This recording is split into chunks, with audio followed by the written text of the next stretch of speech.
Hi guys, welcome to our YouTube channel. నా పేరు లేఖ్య సాయి.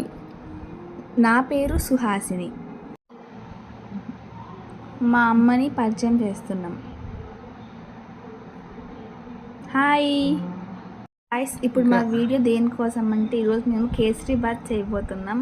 ఆ కేసరీబాత్ ఎలా తయారు చేయబోతున్నాం మీకు చూపించబోతున్నాం. రండి చేద్దాం. కేసరీబాత్ చేయడానికి కావాల్సిన పదార్థాలు: నెయ్యి, ఎండు ద్రాక్ష, యాలకుల పొడి, 1 కప్పు పాలు, ఉప్మా రవ్వ, బెన్సీ రవ్వ, బెల్లం, ఫుడ్ కలర్. ఇప్పుడు స్టవ్ వెలిగించి స్టవ్ మీద ఒక కడాయి పెట్టాలి. ముందుగా స్టవ్ వెలిగించి కడాయి పెట్టి అందులో కొంచెం నెయ్యి వేయాలి. 1 స్పూన్ నెయ్యి వేసి ఉప్మా రవ్వ వేసి వేయించాలి. ఉప్మా రవ్వ గోల్డ్ కలర్ వచ్చేదాకా వేయించాలి.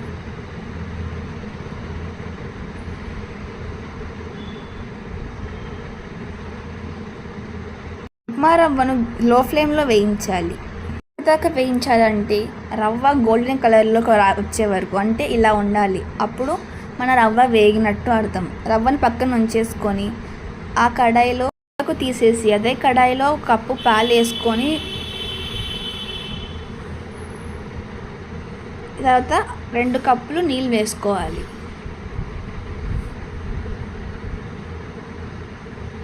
మరిగిన తర్వాత అందులో రవ్వ వేసుకోవాలి. ఇంతలోపు మనం ద్రాక్షాన్ని వేయించుకుందాం. ద్రాక్షలు ఇప్పుడు పెన్నంలో వేస్తున్నాను. గోల్డెన్ బ్రౌన్ వచ్చేలాగా వేయించుకోవాలి.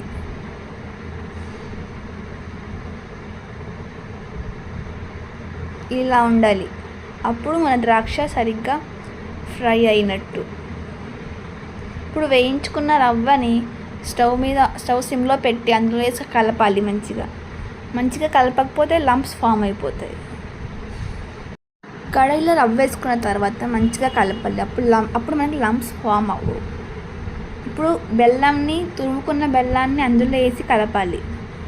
స్టవ్ సిమ్లో ఉంచాలి. ఇప్పుడు ఏలకుల పొడి వేసి బాగా కలపాలి.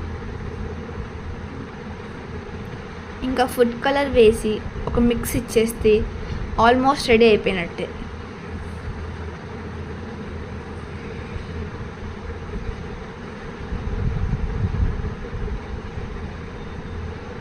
ఇప్పుడు అందులో కొంచెం మనం ఫ్రై చేసుకున్న కిస్మిస్ వేయాలి. వేసి ఒక 2 మినిట్స్ స్టవ్ మీద ఉంచేస్తే చాలు, మన కేసరీబాత్ రెడీ అయిపోతుంది. మంచిగా మిక్స్ ఇవ్వండి. ఒక 2 మినిట్స్ స్టవ్ మీద పెడితే చాలు.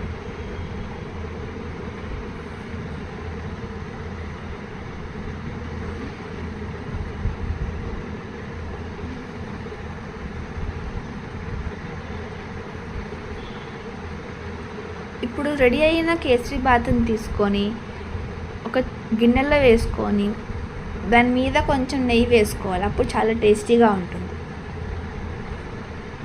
మనం ఎంత ఎక్కువ నెయ్యి వేస్తే అంత టేస్టీగా ఉంటుంది.